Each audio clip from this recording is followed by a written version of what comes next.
काळमवाडी धरणाच्या गळती दुरुस्तीचे काम वेगाने सुरू। पहिल्या टप्प्यात 12 मीटर पर्यंतचे काम पूर्ण। पावसाळ्यापूर्वी सुमारे 60% काम पूर्ण होण्याची शक्यता। काळमवाडी धरणाच्या गळती दुरुस्तीचे काम वेगाने सुरू झाले आहे।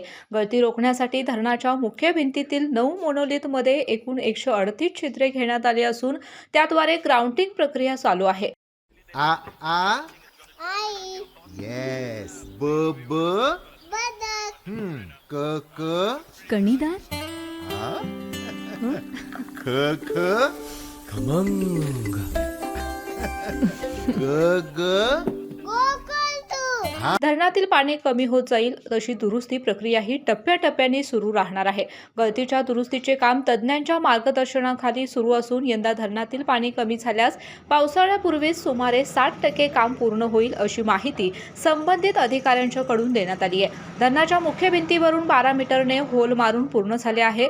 पाणी धरणातून खाली जाईल तसतसे धरण गळतीचे काम होणार आहे। गळती काढत असताना सिंचन व्यवस्थेवर कोणताही परिणाम होऊ नये याचीही विशेष काळजी घेतली जाते। सध्या धरणात 60% साठा म्हणजे साधारणतः 14 टीएमसी पाणी आहे। शेतकऱ्यांच्या मागणीनुसार पाण्याचा विसर्ग चालू आहे।